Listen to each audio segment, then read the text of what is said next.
Hi, everybody. I'm back. Oh my God. Talk about a mix of Montezuma's revenge and COVID. Isn't that a wonderful thing? Well, I've had my turn officially, and I've had it for 2 weeks. So I've missed everybody. Thank you so much for coming. I'm trying to get this so that I'm going to look straight at you here. Hmm. Let's see. Anyway, um, I almost stayed in my jammies today because, yeah, I'm still kind of recovering from that. I just wanted to say happy Tuesday. Welcome to Synchronicity, the next level paranormal. And I say that it's the next level paranormal because this isn't a show where anybody's trying to convince you that there are ghosts and Bigfoot and cryptids and aliens. We already know that those things exist. And this is a platform for people to come and congregate and talk about those things in a comfortable setting.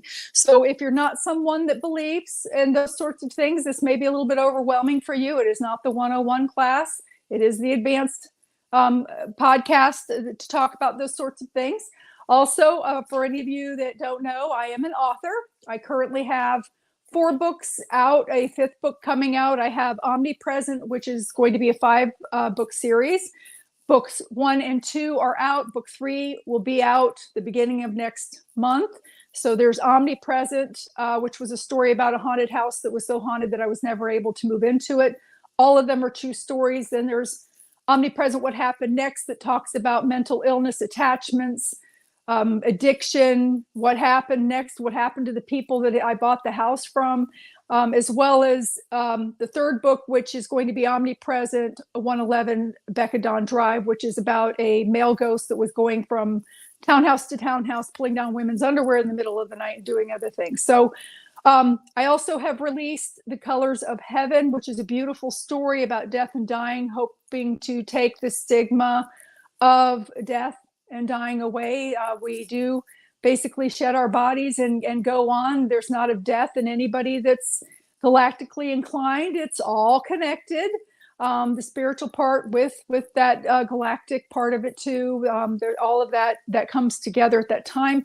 And I've also had another book out called The Gap: What Else Your Adolescent and Teen Needs to Know. I was actually looking for a book for my own 14-year-old daughter and couldn't find one. That kind of everything left off with the birds and the bees and good touch, bad touch, and then jumped into like the human trafficking stuff.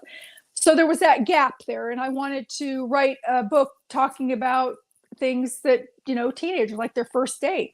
Going out on your first date, you don't want to wear stinky sneakers because I don't care how gorgeous you are. There's nothing sexy about stinky sneakers, and especially in a car with windows up and raining outside. So you don't want to wear stinky sneakers, and what to do if a condom breaks. Not that I'm encouraging your child to have sex, but if they are, it tells them how to protect themselves and what they can do in situations like that, as well as hygiene and making good choices and friends and finances and things like that. So it gives them a lot of other cool tools too.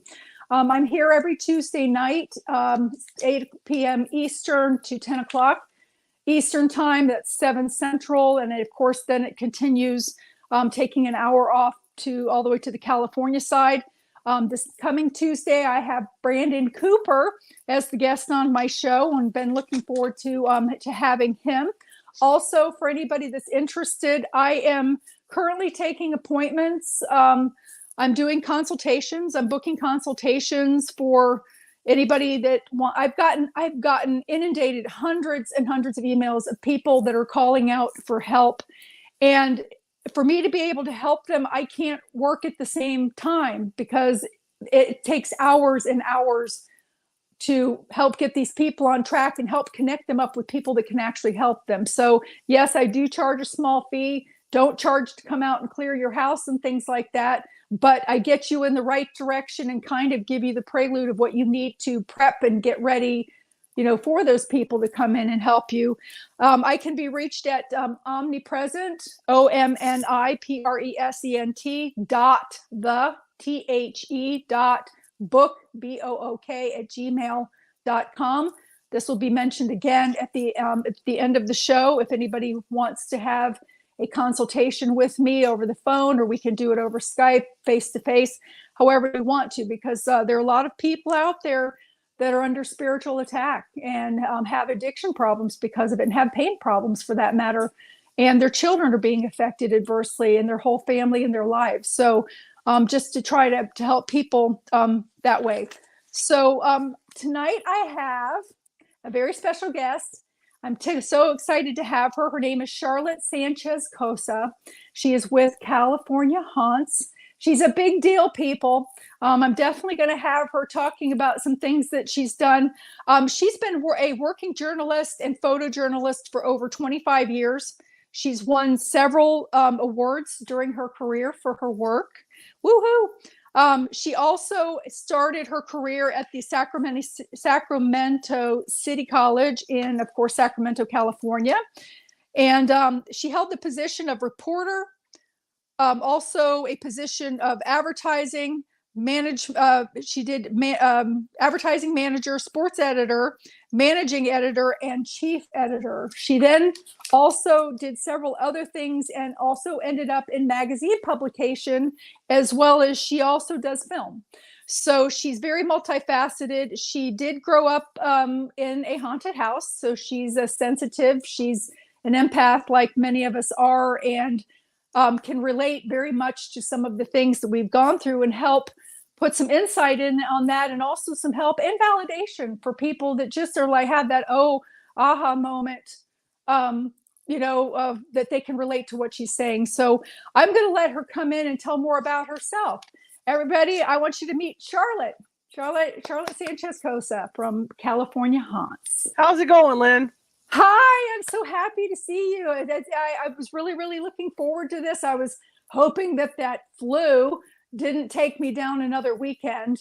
So, another week, so that I wouldn't, because I had to cancel 2 other guests. So, I could have you on. But I'm really, really excited to have you. You do so many things. You're just multifaceted, and you're very, very well respected in your community and in your field. I would like to let you go ahead and kind of tell about how, things started for you. Well, as far as this paranormal gig, as I call it, I've had my team since probably 2007. But I grew up in a haunted house, and my family, it's one of those deals where my family thought I had a very vivid imagination. But I was seeing things in my house, and the problem when I would see things, it was all shadow people. I would see things out my window at night. I would see things in my bedroom coming towards my bed and things like that. But it was weird because I guess as I got older, my mind changed somehow, my senses, to where I started to see light beings in my house.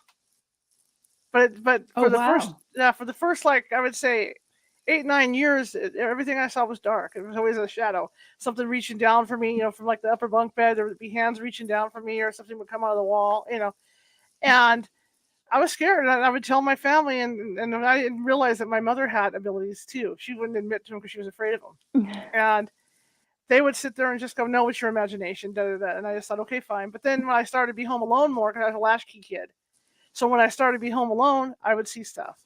So I came to the realization that, okay, I'm seeing these things, but why? Then later on, when I decided to do a California Haunts television show for public access TV, we started the same time that Ghost Hunters came out. Oh, and wow. When I started hanging around this particular team from here in Sacramento, API, there were a lot of psychics on the team. And when you get around other mediums and psychics, any abilities that you have increase. And I didn't know this. So I would go to these meetings, and I'd be driving home, and flashlights and stuff would be turning on in my car. Yep. And I'd call them and go, "What's going on? There's stuff," And so they were kind of laugh at me and go, "No, deal with it." So I tried to deal with it. Thank God for Sylvia Brown on Montel, because if it hadn't been for her, I probably would have been a wreck. So I would watch her in the afternoons. Yeah. You know what I mean? Yeah, she was great back then. Just her attitude about it, right? So yes, absolutely. Then I came to terms with it, and I started to see more and more. It didn't bother me. It didn't bother me after that. Where to the point was once I got away from doing the TV show for 2 years, I turned around and started my own team, and then I would see stuff like when I worked in one of the most haunted towns in California, in Placerville. So I was doomed from the outset. And so every time I would go, like Saturday would hit or Friday would hit, I was going to go on an investigation. I would see whoever we were going to investigate before I went Oh, out. wow. And I remember like Preston, that used to be a reform school for boys, and the Hmm. building looked so gothic. They used it in the Dracula movie that they held these boys in. And there was a woman that was killed by the boys on the premises, an older woman. And I was going into the restroom. It was like the day before I was supposed to go to Preston. I was going into the women's restroom where I work, and I felt somebody over my shoulder. So I looked back, and there was this gray-haired woman in one of those like old smocks, like the old ladies used to wear, and it Uh-huh. was her. It was her. So then I came to terms with it all. But yeah, it's been an interesting journey. I can tell whether ghosts, even if I can't see them, I can tell whether it's a male or female just by how heavy they are, how heavy they feel. Because I get like the spider webs in my arms, Hmm. and I can feel them. So it's been an interesting journey. And like I said, I've been ghost hunting forever. My team is 45 strong. We're up and down the state of California, and That's we do great. we do a lot of work. A lot of work. Now, some of the work that you do, I know that you do investigations, but do you also do clearings? We do. Oh, We that's also do. that's good to know, everybody. Yeah, we California also do haunts. cleansings. We'll do cleansings, but the caveat that I have with cleansings, guys, is that we just can't come out and do a cleansing because there's Native American spirits around here. You got a bunch of everything, so we have to get out there and find out what we're dealing with first, because not one Exactly. size fits all. That's absolutely true. And do you also find, sometimes certain people's habits kind of draw them in and they Yes. like to stay there, and people, it's a waste. I mean, people have to understand the time and the energy that's actually put into it. I mean, when you're finished clearing something like Yep. that, especially something demonic, you are exhausted, Yes. like tired that you could sleep for 14 hours straight. You're so tired you can hardly function, or you don't even care if you eat. Hmm. But the thing is that people have to realize that if they're going to call on somebody, they also have to do their homework, which is why I mentioned the consultation thing, Right. even because people are calling and, oh, yeah, I do this, this, and this. And it's like, well, that's why you have a problem. If your house isn't clean, if your house is cluttered, they love that. So Yep. there are certain things that they have to do and habits that they have to change ahead of time Hmm. for people like yourself to come in and have your work be more effective. Absolutely right. You're absolutely right. And since the TV shows have been coming out, I'm not going to name who, but since some of these TV shows, every call we get practically is come cleanse my house. It's a demon. And it's like, well, you don't know that. Yes, that's true. It's You not don't always know it's a one. demon. Yeah, it's not always a demon. When we go through a house, we have a 100-question questionnaire, and somebody will sit down and talk to them. In the meantime, I'm walking around or somebody else is walking around, and we're looking at the windows, we're looking at the carpeting, we're looking at the walls to see how stuff echoes in the house. Because it could be anything that they're hearing voices, it could be from outside, So we're looking at all those factors. So the initial investigation for us takes about probably an hour and a half because we're marking everything down room by room, And but it's very thorough. It's thorough enough to the point where I can go out and and this is the thing that bugs me because people think it's all like it's on TV, and it's not. You don't do that. We get the initial investigation. I take it back. I fill out all the paperwork that I need to fill out, and then for my investigators and not my psychics don't know anything about the investigations. I give my investigators show them where all the high EMF is in the house ahead of time. Oh, That way, wow. when they go out on investigation night, they're not chasing like high EMF from refrigerators and stuff. So if they get Yes. something that's not on the list, they know they need to investigate it. So that's one of the things I do. I streamlined everything, and then I do have a remote psychic, Nancy Matz, that I work with. That all I have to do is send her a picture of the front of the house, and she can do a read for me, and I can get an idea of what's there. And then what will happen is a different psychic will go out on the night of the investigation, and I found that they're 98% accurate together. Wow. Without talking to each other. And that's how we do it. Just like our cameras, we can go with reports. And this is the thing, guys. Ghosts move around. They're not going to jump through hoops on command. That's So right. we get out there with our cameras, and somebody will say, "Oh yeah, it's really active in the back bedroom, and maybe you need to put a camera up there." I'll let the psychic do a walkthrough first, and let her come out and go, "No, I think we need to put the camera over here. This is where you're going to get more activity and stuff." So it's a drawn out procedure. Plus, I've got debunkers on my team. I've got people that are contractors. I've got police officers on my team. People that can go through and they know what to look for. Like rats, I don't know if anybody's aware of what mice can do to your walls. Where you might think you have pounding in your walls, you think it's something paranormal, and it turns out you've got mice, but you may not know it. The only way to find that out is you have to use a fluorescent light, because their dare I say, their urine leaves a trail along the walls and stuff, so you can pick it up because it's fluorescent. It glows. Wow, that's amazing. And it makes sense. And sometimes too, people, if they've got clutter and they've got cockroaches, Yep. cockroaches can be noisy at night. You know Yes. what I'm saying? And so you're right. You definitely have to rule it out. It sounds like your team is just so well-rounded and amazing. So please tell us more. It took me a long time to get there. Like everybody else, we started out doing just going to hotels, haunted hotels and stuff. Mm-hmm. And then, because I didn't feel comfortable doing residentials until I felt we were ready. Because when you go into somebody's house, you're dealing with their mental states. That's true. And, That's another thing. Yeah, Mm-hmm. and it was just uncomfortable for me. That's why when I see these teams that go out and ha ha ha, we're going to go do a residential, I cringe, because I think you need an experienced team to go out on these things. Like this one old woman, this one older lady we were dealing with in the Bay Area out here. It turns out that she was seeing all kinds of stuff in her house, and it turns out they changed her medications. Oh yeah, that'll do it. And we were able to sort through that. I had a gentleman out in Woodland that swore up and down he had a demon in his house. And I'm walking through the house doing on the first run, and I see all these religious paintings and stuff on the walls. And I asked the wife, I said, "Are these all blessed?" And she goes, "Yeah, they're all blessed." And I said, "Well, if you had a demon in this house, those wouldn't be on the wall." Yeah, that's for sure. Starters. So as it turned out, there were two ghosts in this house. There was one ghost in this house, and it was a poltergeist thing. Oh, because okay. they were taking care of their disabled son together. They were an older couple, and he would get really angry. I mean, he would cuss people out, the husband, and all this was going on. Real pushy guy. And I thought, well, there's guys like that, but and they come to find out that he had a brain tumor a while back that got removed. And as I started to listen to them and what was going on in the house, I said, is there any chance you can get him scanned again? Because something's not right. I don't get a good vibe off him. And as it turned out, he had another brain tumor forming. Oh wow. So he was hallucinating and seeing stuff, and he was yelling at his kids. And then in the meantime, this house had been on farmland. And from what we got out of the newspapers and what our psychic got, was that there was a young man living in this house that was a drug addict, and his parents were trying to kick him out of the habit. He burned the house down, not realizing his mother was in the house. Oh. So he had a lot of guilt. But the problem was he was afraid of the old guy, because the old guy was yelling at the boys, and so he was there to defend the boys. So we had to do a cleansing on that one and cross him over. And then I don't think they've had another problem, because he ended up going to the hospital and getting all that taken care of.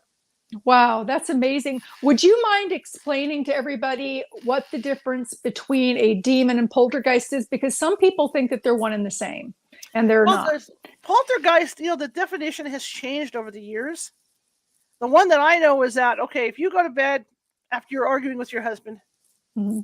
and you don't resolve that argument, all that energy is kept inside of you. And I've had cases where the husband and wife have done that, and then all of a sudden they've got banging in the walls, and the children are screaming because there's apparitions. That's because when you argue, like I said, when you argue like that, all that pent-up anger is there. So when you fall asleep at night, that's when it comes out, because that's your twilight sleep.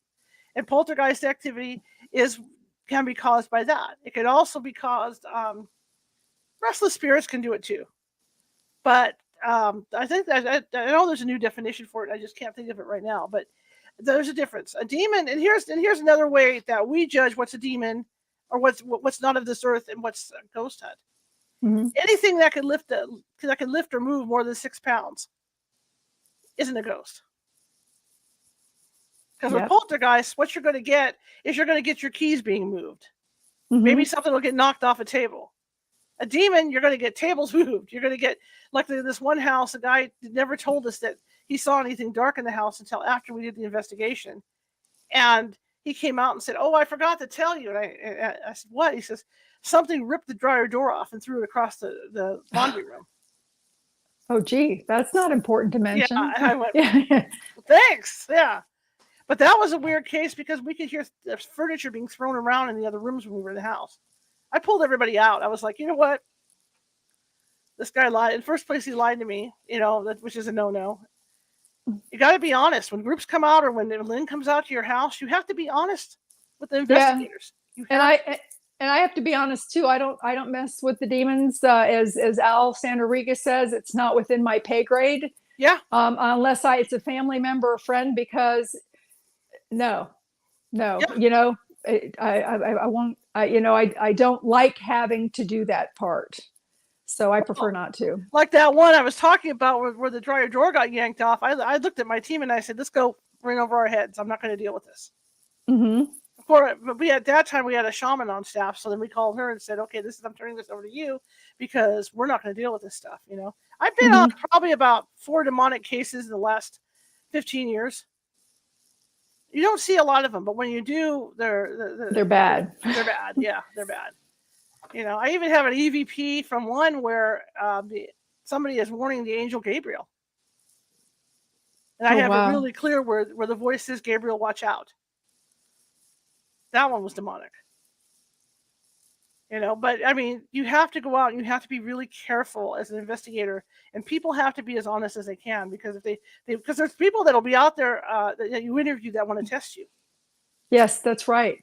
And that's the key. That's why they don't tell you key information. Just like you guys use tarot cards or anything like that, and people will out and out lie and say, "No, we don't." And then during the investigation, because we're looking at everything, we're looking inside the closets, we're looking at everything, and you'll find a Ouija boards up in the closet. Oh, I know. Something, and it's like, it's not good. Speaking of those, they just came out with a pink one for Barbie and a blue one for Ken in 2022 for kids. Isn't that insane? You have to be 16 years old to drive, 21 to drink, but you can be 8 to open a portal and let demons come in. Oh yeah. And the other thing I found too, speaking of the pink Ouija board, I've seen them over at Barnes and Nobles. They're for little. They have one for little girls, and it's pink. And they have a blue one for boys. It's the Ken doll. Yeah. So that's what that is. It's crazy. It's absolutely crazy. I would love to torch all of them. Now, granted, there are some people that like to use a Ouija board. They know what they're doing. They know how to open. They know how to close the portals behind them. But when you're playing it as a game, you don't know how to do that. No. And you get that shock moment, and of course, it makes the negative entities that are coming through even feed off of it more, and gives them the ability to do more physical acts. So, and the other problem with that too is they may not hit you that day. This could be This could take place 5-10 years down the line, and you don't know why things are happening around you, or you get deathly ill or something. You don't realize why, and it's because you had that contact. That's true.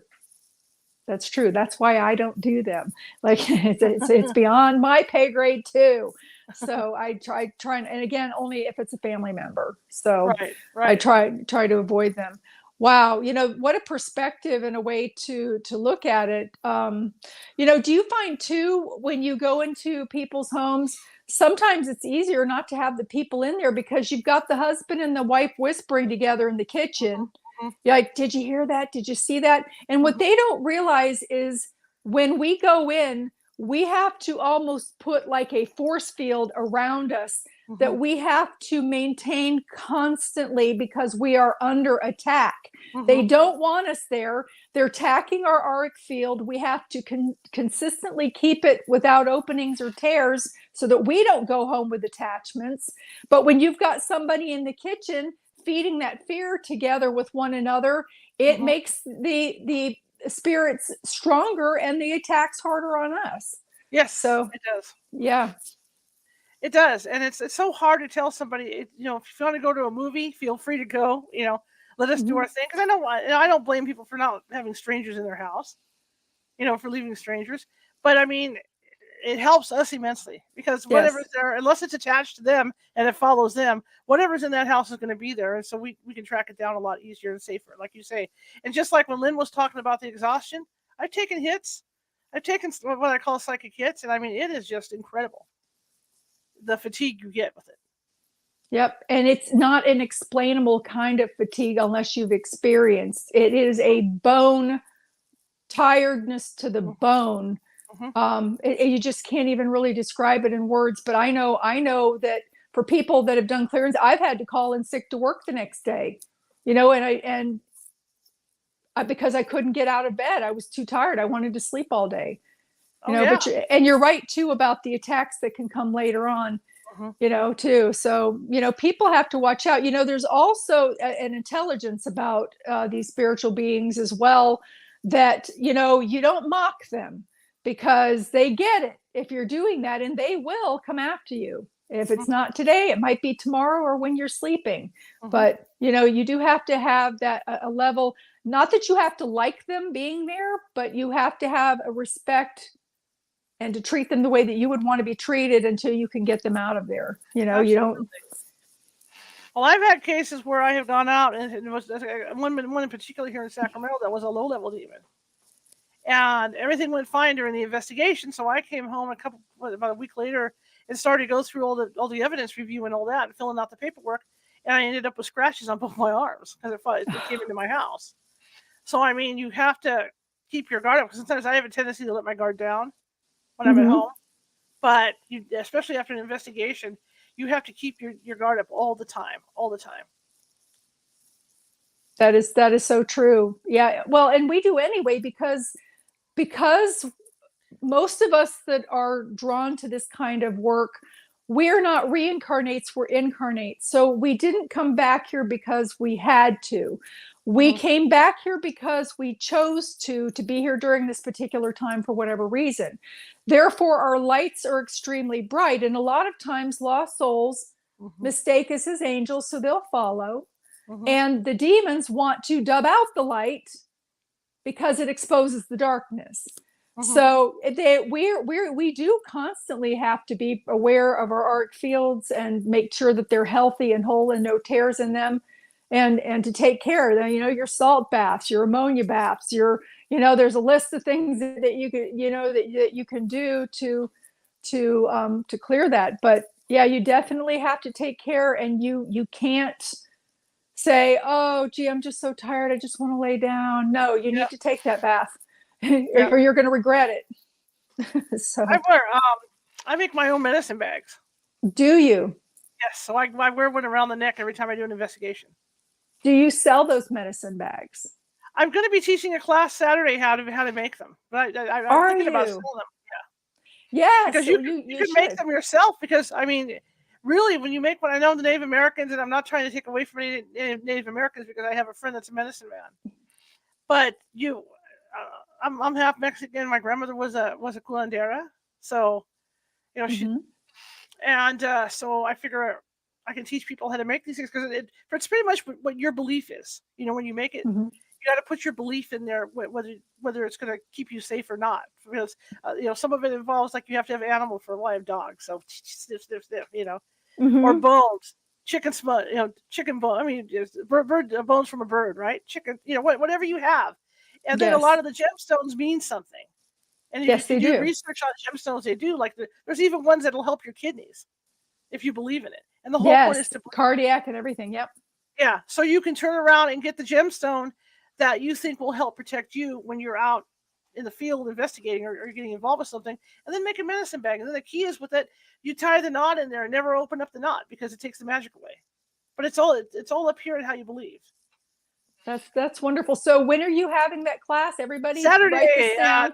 Saturday at 3 p.m. Pacific. You have to go to the California Haunts Paranormal Investigation Team meetup to sign up. You have to join up over there. There's no fee to join up over there, but it is listed on the calendar over there. That is awesome. And what a nice thing to offer people for free. I noticed that somebody had come up on the screen and had mentioned to use sage and cedar. Sage and cedar is a good thing to use as a neutralizer and balancing. But I in my experience, and I'm not saying that anybody's wrong, because sage simply pisses off demons. It tickles them. It does not send them away. You have to have something much, much stronger than sage. Sage is a good, like, micro metastasis of paranormal after you've cleared everything, go through with that sage to neutralize and balance any of the little pieces. It'll also help usher lost souls and things out of there. But when you are dealing with something darker and more malevolent, sage is not strong enough. You have to have some dragon's blood, some ammonia, I mean, there are other things, and make sure you've got something iron on you as well.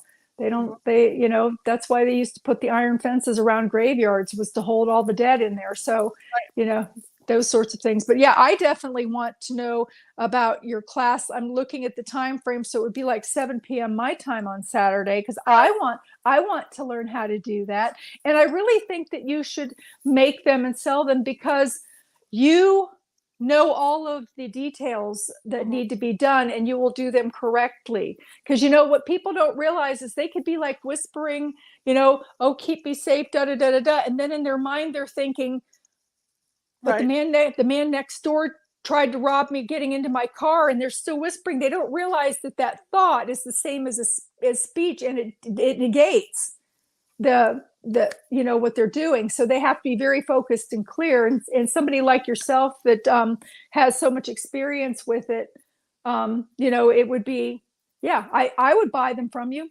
Definitely.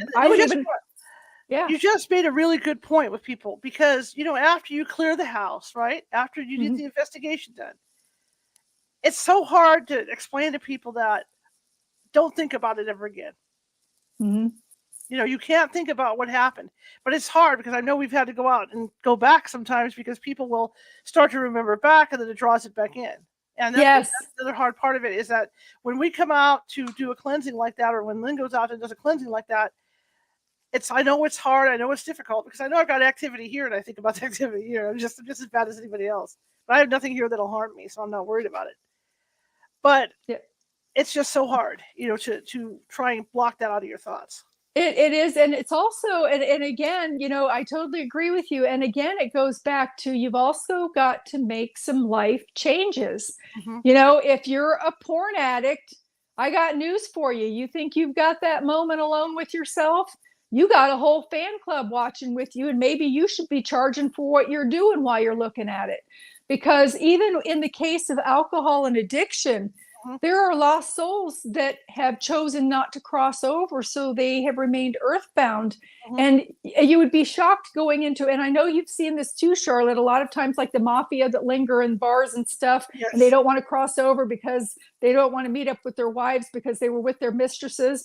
I mean, so many times, if you have a gift of sensory, like Charlotte and I both have, you can walk into even a sports bar and you can sense them or actually see. I went into a sports bar one time, and there was this couple sitting there getting all romantic with each other. And this lady had like something on the rocks. So it was like all liquor in there. And there was this headless dead man standing next to her, holding his head on the bar, with the guy's nose was up over her drink, and it was, his nostrils were wiggling, trying to sniff the fumes of the alcohol. So when people like Charlotte and I go in and help you clear your house, you can't go back and roll the red carpet out because you want to continue your addictions, your porn, all of those things, or you're cheating on your spouse, or all of those things. If you really want them gone, you need to clean up your act too. So, that goes also if you have somebody in your house that's always angry. Yes. Somebody that has an attitude, that's going to draw the negative too, so there's all kinds of things to look out for. You just reminded me with your story about the Brookdale Lodge. Did I? I remember walking in there, because there's like 99 ghosts in the Brookdale Lodge, and the majority are gangsters from Prohibition. And I remember walking in there, and that scene in The Shining where he opens up the ballroom door, and then they're all in there drinking and partying. When I opened the front door at the Brookdale Lodge, that's what I saw. They were all in there clanking their cocktail glasses and stuff. Yeah. And I remember, because that's when I was still filming the TV show, when we were filming the psychic walking around, and I says, well, who was going to talk to us? She says, well, they really don't want to talk to us. And I said, well, why is that? She says, because they're afraid their wives will find out about their mistresses. Yes. Yes, that's so true. And they don't want to be crossed over either. Yeah, they don't want to be crossed over. And a good case of that, perfect example of that is the Woodland Opera House out here. There was a fire like every old town, older town. There was a fire in like the 1800s, Hmm. and it burned down Main Street, and a lone firefighter went into the big opera house, to check it out to make sure nobody was in there, and somehow he got locked in. And what he didn't realize at the time was the guy that had set the fires in the town was in the same building with him. So he gets crushed because when you go in there, you get to a certain corner of the top, and the roof came down on him and pushed him down to the basement. But you can feel the pain in your head. But what's interesting is that during our investigation, because we've been there like 4, 5, 6 times, we have communicated with him and the other gentleman, and found out that the guy that got crushed, the fireman that got crushed, won't cross over because the guy that set the fire is there. And the guy that set the fire there doesn't want to cross over because he's afraid. So they're spending eternity chasing each other around this building.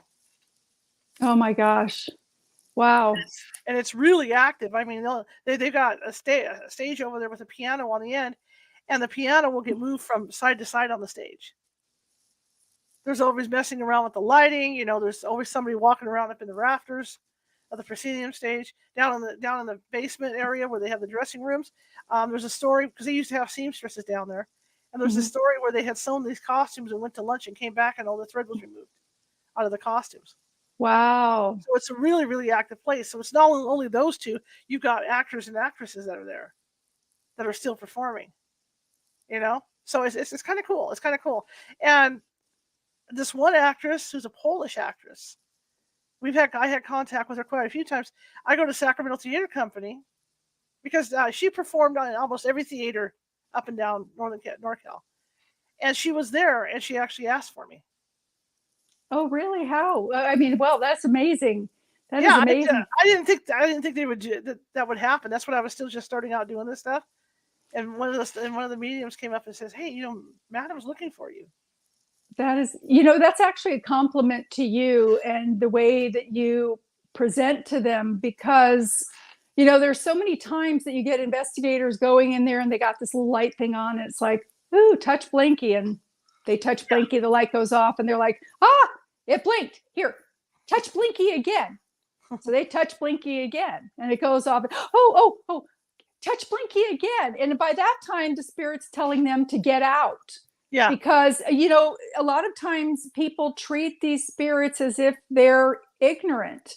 Mm-hmm. And some of these people are very well-educated people that have just chosen not to cross over. And you are a guest in their house. Yes. So, and if you had someone walk into your house, you would respond the same way, especially if they're rude, you know? So it's a compliment to you that the spirit realm acknowledges you, and they respect you. They like you because you have treated them with kindness. Right. It's like you say, it's all about respect, and they may be dead, but they're still existing in their mind. So you have to act accordingly with it. That is so true. And that's an important thing. You see, and I'm not calling people out, but you do see a lot of shows where this tough guy goes in there and scratch me. They're like challenging the souls that are in there, and eventually he does get his scratch. But they really don't realize that persona does not come across as being tough and confident. It comes across as being scared and angry. So it actually exacerbates the problem, more so. So, yeah, I yes, definitely. I agree with you. I've learned that being in a nicer personality going in, or attitude, if you want to say it, pays off more than being aggressive with them. Yes, absolutely. I agree with you that way. And what's funny too, and I'm sure that you'll agree with this, is, and if you go in and it's something malevolent, they will avoid. If you go in with kindness and a loving demeanor, they will avoid you like you're a bad stench in the room, because they don't have the capacity to have that emotion. They feed on the darker emotions, the sadness, the fear, the anger, the depression, the chaos that's created, and the rippling effect in the families with that. But when you go in with a loving heart, they don't know what to do with that, and they will run from you. So I, you keep. I learned early on from one of the psychics, when I was still filming, I learned early on from one of the psychics on that team that if you get one that's angry, give them a flower.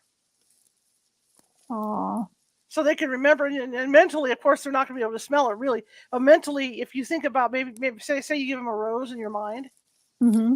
and then you put that in your head of how a rose smells, it calms them down. It calms them down right away.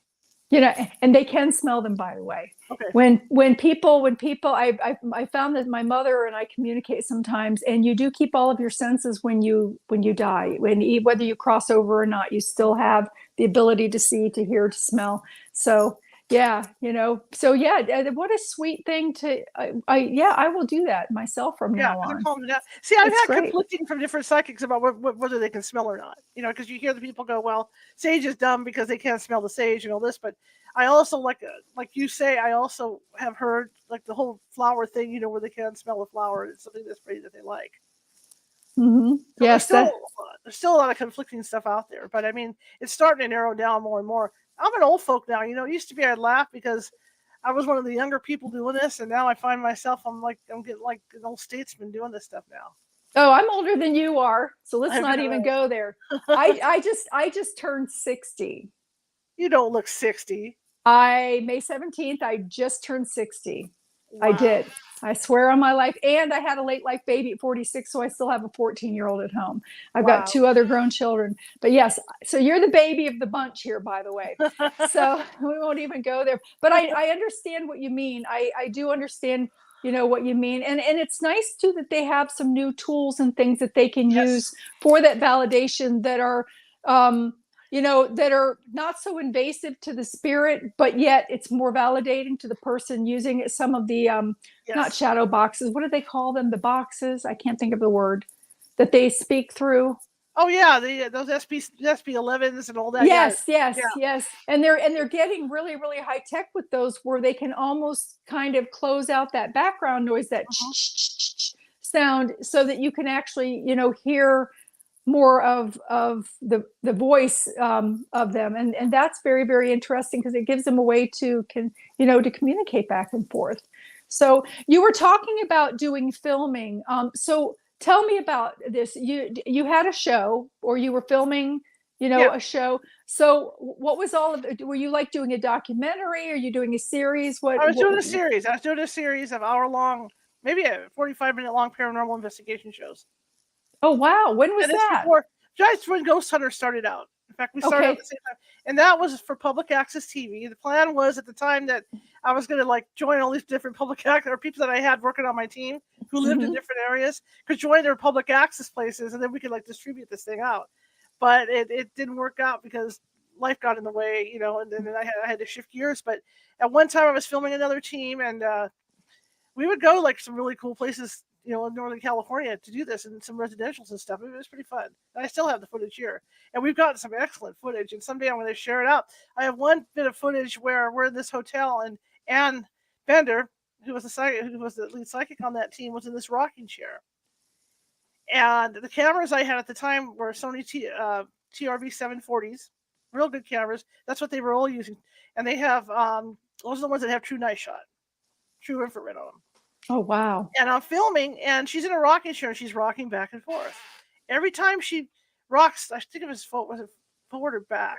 I think nice sound effects. I know, I gotta WD-40 my chair. No, that's okay. It was perfect timing. It was great. Unless someone wants to donate some funds so I can get myself a nice red and black, gaming chair, right? With a little footstool. But anyway, I'm not big, I'm just saying. So every time she would rock back, I think it was back. Every time she would rock back, she would get blurry. Mm-hmm. And I noticed over the years using those cameras that if a ghost appeared in front of the camera, everything would get blurry around it. So I knew what was going on. So she would rock back, and she'd be blurry. She'd rock forward. And this went on for 20 minutes. And then I kept moving the camera off to show that, hey, it's focused over here. But when she does that, So I said, "Hey, you're blurring out." And she says, "Yeah, I sat in something." And I said, "Well, what are you doing?" She says, "Well, I'm not letting it in all the way." She says, I'm rocking out of it, and I'm rocking back and forth. And it was real sad because it was this woman that was pregnant, and her Oh, husband was having an affair down the hall. It's this real old hotel. And so the woman would stand at the window and just stare out the window and rock in the rocking chair. oh, But I got like 20, 25 minutes of this footage. These cameras are cool. I mean, they will pick up ghosts. In fact, if you're out and about with them and filming, the batteries drain right away too. So you have to ask the ghost to put to put the power back in the batteries. But that's not the first time that camera's done that. I was filming at the Murphy's Hotel up in the ballroom. It was like 2 a.m, and we were doing like a little seance thing with a shaman with us. And Jose, and I have the footage. One of our investigators, Jose, was across the way from me. And what I did was I took motion detectors and set them up all around the table. That way I could see when the ghosts were coming and going, because it would trigger them. oh, So wow, very cool. So as we're sitting there, and I'll give you an idea, all this famous people stayed at this hotel, like General Grant. A lot of the people that were on the Titanic stayed at this hotel. John Jacob Astor, and all those people, and stayed. Holly Brown. Okay, they all stayed at this hotel at one time. Anyway, I'm watching Jose, and all of a sudden, he gets completely blurry. And at the same time, I say, Jose, you're blurry. He goes, I don't feel good. Mm. And I said, Jose, something is inside of you. Something is there. And that's when the psychic looked at him and said, oh my God, it's Grant. Grant is right there. And then you hear Jose say, you don't have permission to do this. I don't want you inside of me. This is rude. Get out. And right after he says that, he clears up. Yep. Wow. So I caught I got it all on camera. So this camera, I still use them. As old as they are, I still use them out in the field because that tells me where stuff's at, Yes. Yeah, I would. Yeah, I would definitely keep using those cameras too. Something like that sounds amazing. I was you were talking about too. I had written something down that you were talking about some things that you had happened to you. Was it at the? Did you say Nanoplaster, Massville? Nanceplaster? In the beginning, you were talking about something, a place that you had gone to. I'm probably not saying it right, but you've got so many cool places to talk about anyway. You can just keep going. I've had a lot happen. I've had people ghosts run through me. The Queen Mary. I just went there as a lark before I was a ghost hunter, mind you. My friend and I were in Los Angeles, went to the Queen Mary and took the ghost tour, which is silly because they rigged all the doorknobs to move, and so I'm thinking this is the stupidest thing I've ever seen. And like that scene in Ghost Hunters when they got into a battle with the people in the Queen Mary because of the bed thing. Well, what they do is that bed is, I don't know how they do it. I don't know if it's with mirrors or how they do it, but you'll open the door, the bed's made, close the door, open it again, the bed's unmade. Oh, wow. And I know there was a thing about this on Ghost Hunters where the guys got really mad, so I still don't know how they do the effect. But I was walking through one of the dining salons, on the Queen Mary, and all of a sudden I got really ill and turned green, and I had to sit down. And the guide comes over and he says, "Well, what's going on?" I said, "I just all of a sudden I feel like I want to puke." And he says, "Well, that's funny because there's this little girl that fell overboard during the Queen Mary's time at sea." And he says that she has a tendency she's looking for her mother. So she has a tendency to run through women to find her mother. Oh. So that was the experience there. But Virginia City, they have a museum of ill repute. Oh, really? And it's just like it sounds. Everything you can think of that has to do with ill repute is in there. But there's also something very dark in this museum that's up at the top rafters. And I didn't know this at the time. Again, this is before I was seriously investigating. I go into this museum, I come home, and like you say, I was gone. There was just no getting me up for like a week. I took such a hit out of it. So even I have to be careful when I'm out. But like you said, there's so many places I've gone and so many places I've had experiences. Going in, even after having the experiences I had as a kid, I was still a skeptic. I'm a journalist. That's my job. I have to be kind of skeptical. But as I got older and started doing my own investigation and experiencing all this stuff, I believe, there's a lot going on out there. And I've taken enough psychic hits to prove it, Yes. It's an incredible afterlife. My mother, when she passed away, I wanted to know when she was around. So I bathed. A lot of people bathe their dead after they die. So I thought, well, I'm going to give her a bath because I know my mom wouldn't want to be dirty when they took her. So I gave her a bath with a particular scented soap. So when she comes around, I can smell her.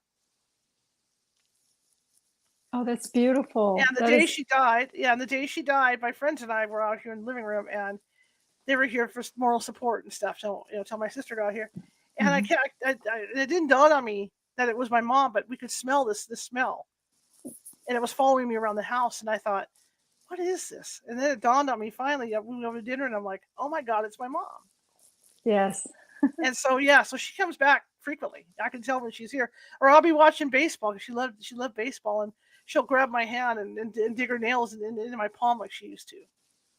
Stuff like that. But getting back to the investigations, there've been so many now, and I'm so excited because I'm redoing my website. So it's all going to be up on my website eventually. And I've had so many experiences where I've been touched and pushed and shoved, and I was in this one place. Claude. Yeah.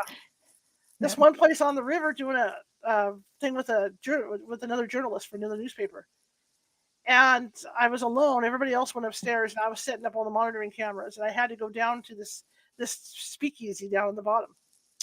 And I didn't know the history. I try to not know the history when I go in cold like that. Mm-hmm. And I get down there, and I get to the bottom of the stairs, and I had one of my white California hot shirts on, and suddenly I got the feeling I shouldn't be there, that someone was coming towards me. And I said, I'm just putting the camera up. I'll be out of here in a second. And it got so bad that I even walked up the stairs backwards. Try to do that. Because I didn't want to turn around and have something behind me.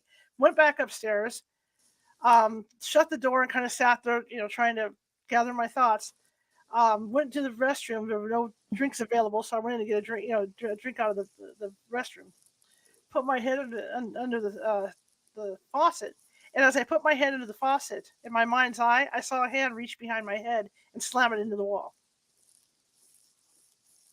Oh, wow. So at that point, I'm going outside for a while, I know that's right. So one of my friends who's psychic, I talked to her the next day after I got home. And then that same night, I came home because my sister took care of my mother. And what used to happen is, and this is something my mother wouldn't have known about at all, she comes out yelling. I go in to see what she's yelling about. She says, they're dumping the bodies in the water. They're dumping them in the river. They're dumping them in the river. And I said, what are you talking about? She had a dream, right?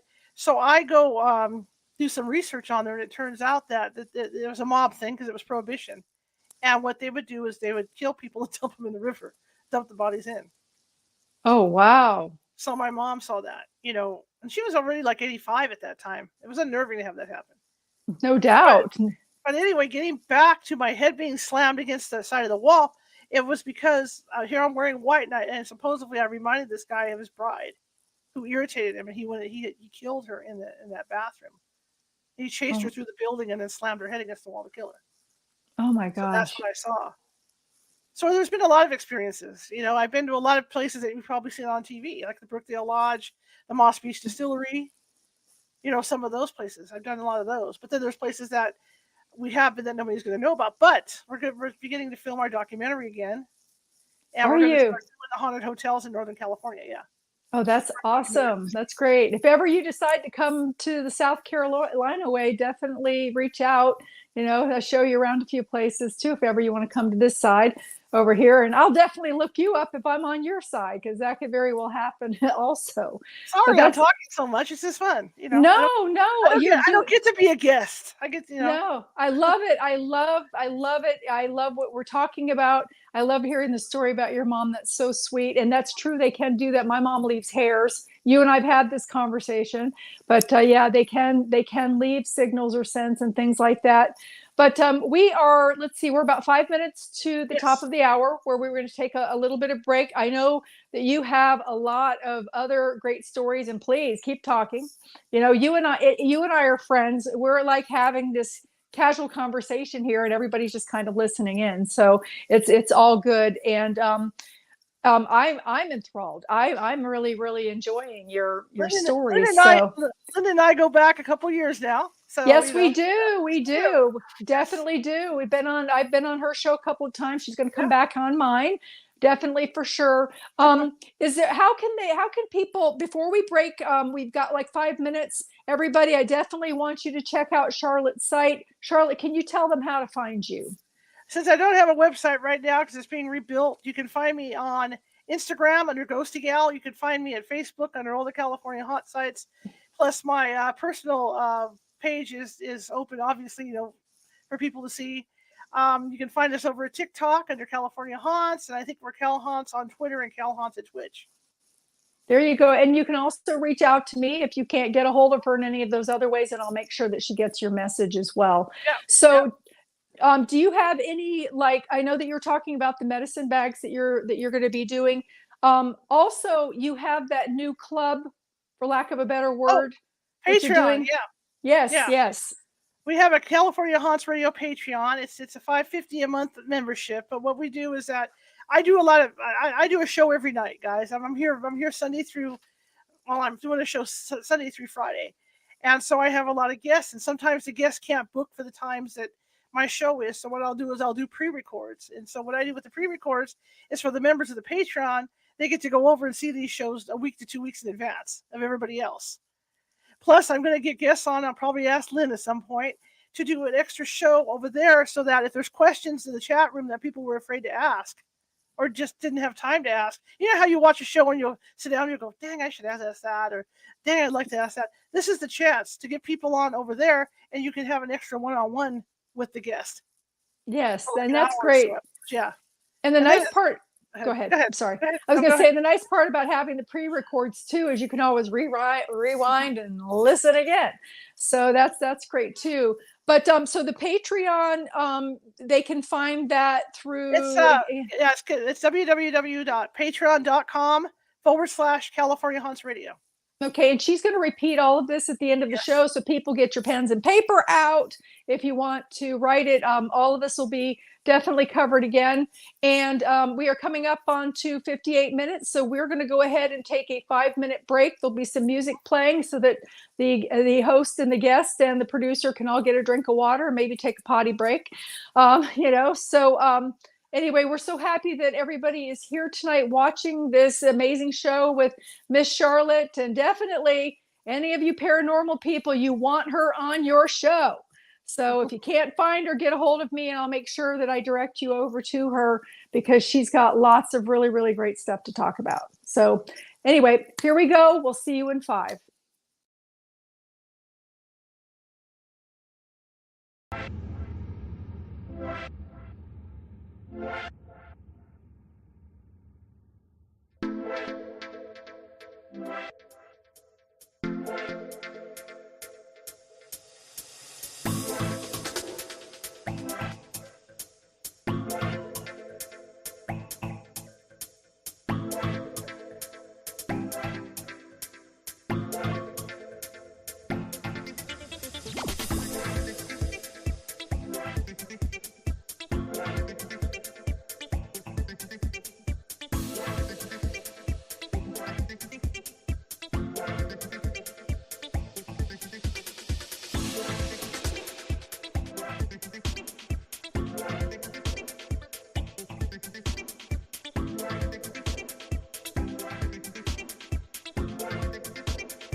Hi, everybody.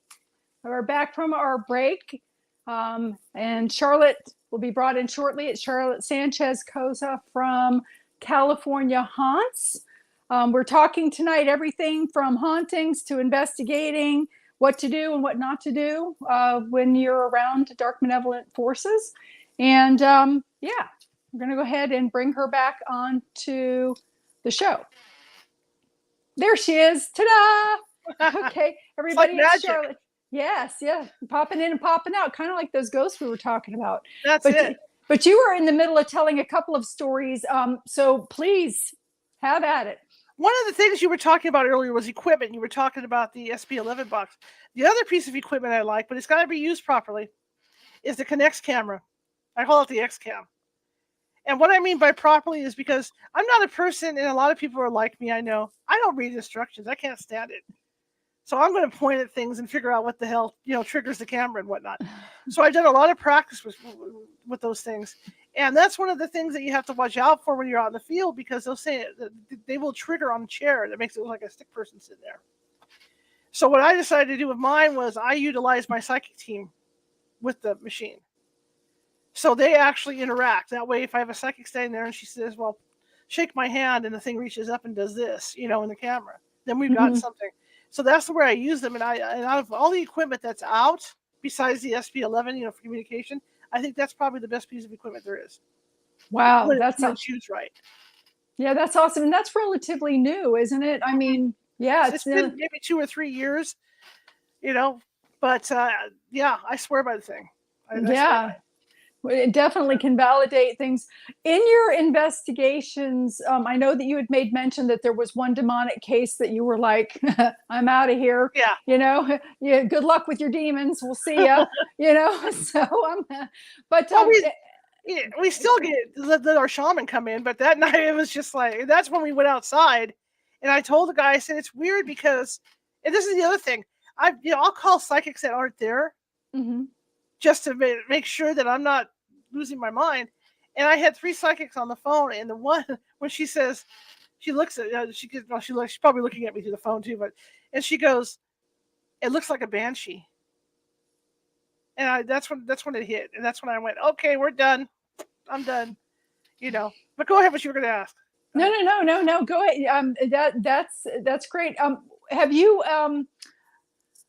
What would you say one of your hardest? Well, I don't know if hardest would be the word with investigations, but the one that stands out the most in your mind, maybe. The one in Woodland at that house with that guy, as it took me a good month to figure out what the heck was going on. Because I was using this, I got a WD-40 in my chair. No, that's okay. I like the sound effects. I gotta get the WD-40. It's pretty bad. It's an old chair. I've had it for years. The one in Woodland, because this is the guy that had the tumor, because I couldn't figure out what was going on, because there was just so much poltergeist activity and stuff going on in the house. It was hard to tell, if there was any other ghosts in there or anything. And then we were doing, or they had given us a photo that they had taken, and that's a problem too, guys. And God bless you for taking your own art, of whatever might be in your house. But the problem is, as a ghost hunter, when we go out to take photos, we take 3 in a row in the same spot. Okay? Because the idea behind that is you won't see it, you'll see it, you'll see it. It's a sequence shot. When you just take one photo, it's easier for somebody to debunk that. And unfortunately, in this case, they had taken a photo of somebody in their dining room. And to me, it looked like their oldest son. course, I didn't tell them that because they're upset, right? But the photo, unfortunately, we couldn't use it for any kind of evidence or anything. That's the whole thing with ghost hunters. If we can't be on scene getting the photos, unfortunately, we're not going to believe the photo. And if you try to fake a photo, there's a way in Photoshop that we can go into Photoshop and we can see exactly what camera took the photo under what conditions and what the setting on the camera was. Oh, wow. So if you try to fake a photo, we'll know. But I'm not saying they faked the photo because I don't know. It's a really interesting photo, but there's nothing I can do because it's only one photo. But anyway, getting back to that house. So I knew there was at least one active ghost in there in addition to whatever was going on poltergeist style. So I do this thing, and it's water scrying, and I'm grounded, because we Okay, had that well, discussion. and explain just real quick And let me what water explain this. scrying is. Yeah, let me explain this. It's called ITC water technique. I think there's another name for it too. And what you do is you get a black pan, and you fill it with water. And Black pen, pan, like a ballpoint. No, like make your pancakes pan, or pan. Yeah. Okay, I'm thinking PEN. I talk. No, you're fine. You're fine. So you fill it with water, and you get a bright light, or you could, if somebody has like an overhead light on their stove in the kitchen, one of those, you get a bright light, or somebody holds a flashlight, you hold the light up, and either you or the psychic will stir it, and then in the meantime, there's somebody taking flash photos of the water. And what happens is, in a lot of the cases, is that faces will appear in the water. But it's really meticulous work because usually the faces are like a half-inch big. And so you have to go through like in Photoshop and really enlarge it and then go, inch by inch on it to find them. But you will find really clear faces in the water. Really clear. It's fascinating. Wow. You should look it up, Lynn. Look it up online. I definitely will. How do they get in there? I mean, are they looking over your shoulder, or are they coming to the water because they're curious? Or well, water's an attraction anyway. Yes, that's for spirit activity. So they're coming in through the water and they're looking at it. I know one case I did out in Placerville, we actually got a ITC of a man with a beard and a mustache, and it turned out to be a former owner of this house that we were in. So the Woodland one, I'm doing these ITC work, and I picked up a gentleman with a mustache, and I also picked up what looked like a Winnie the Pooh doll. Oh, wow. Mare. And I thought, that's weird. I went in the son's bedroom, the one that was disabled, and he had the doll sitting on the floor. So I thought, well, what does this mean? There's this guy with this mustache, So that one took forever to figure out because the people were so paranoid too. Like every little thing was a ghost to them. Mm-hmm. So it was like they would call me and go, oh no, this is going on, or this is going on. And I'm like, well, it's not paranormal. I'm sorry. Just calm down. Calm down. But it took forever. And I remember I was working with Nancy Matz and Trish on my team really closely on that case. And it took like a month or 2 months before I figured it out that it was poltergeist. With because the guy started the man was hallucinating that he was seeing his dead dogs and all this other stuff, and he was seeing children on his porch. And that's when it dawned on me finally that it was probably another tumor. But the kicker part of all this was, with this case was what we did at the very end, and I wish I would have had the cameras rolling because I didn't expect anything to happen. Trish and I, we went in with Trish, surrounded her in the guest bedroom, and the gentleman I described that had killed his mother by accident in the fire, he came in. Oh wow! And so we decided to cross him over. He was willing to cross over because we told him that the man was sick and that he would get his head fixed and therefore he wouldn't hurt the kids, because that was the whole thing. He was trying to protect the disabled son. Mm-hmm. And so I watched Trish, and I watched her. She was sitting in a chair. And I started to talk with him, and my friend Monica did too, who was there. And then Trish was channeling him, and you could tell she was channeling him. And so we're talking him over because the light at that point was off to our left. And I said, your mother is over in that light. She's waiting for you, and all that. You don't have to worry. She forgives you. It doesn't matter now. You don't have to stay here and protect these boys. We'll take care of it. I promise. And it was funny because he took his mother's hand. Oh. Trish put her hand out, and she stood up out of the chair, and she turned towards that light. And when he went through, he let go of her hand, and she fell back in the chair. Oh, wow. It's one of the most incredible things I've ever seen. What a beautiful And at story that too. point, you hear me say, "Trish, are you okay?" Because Yeah. I thought maybe it was Yeah. something she got hurt or something, because she fell back. But yeah, he had taken her hand to go to the light, and so we got him out of there. And That's a it was so beautiful. sweet because when we left, the son, the disabled son came over and hugged us all Oh, because what he a didn't see beautiful the ghost anymore. experience. Yeah, so we were able to solve that one. But that's probably the one I remember the most because it took so long to figure it out. It was like a puzzle. No matter what I did, with all the evidence that we had gotten during the Hmm. investigation, and then what was going on with the father, and what was going on with the mother, and what was going on with whatever this other stuff that was going on.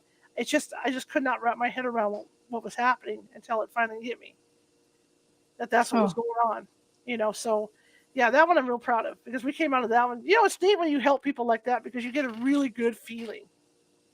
You feel relief for yourself, but you just feel so good, like you've accomplished something.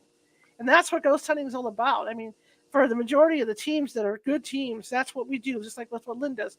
When you can go out and help a family that's in distress like that, it makes all the difference in the world. All the difference. it surely does. And especially in the case that you were talking about, because there was also a disabled person that was helpless, Mm-hmm. in that way to even fully understand what was going on to protect themselves. And a lot of times they do get targeted. Yeah. So what a beautiful experience, and what a beautiful thing you did. I mean, it brings tears to my eyes. It's actually very, very sweet. So, wow, I'm in awe of that experience. What a beautiful, beautiful thing. Wow. And it's like when we, go out, the priority cases are our cases that get priority. Like you say, the disabled boy, anybody that has children Yes, that are being absolutely. tormented by something, that's a priority to get out and help. Just That's to get out and true. do the best you can to help them because you don't want kids tormented. I mean, I've been yelled at. I've been told to F off by ghosts, Oh yeah, me too. quite a few times, and it's just funny because it's just you stand there and you go, no, I'm not going anywhere. So one of us is going to cross over tonight. It's not going to be me. I hope, when I'm out there. But yeah, I've had interesting. I also had a case where the husband was abusive, and Hmm. we found out through the deceased father that he was abusive.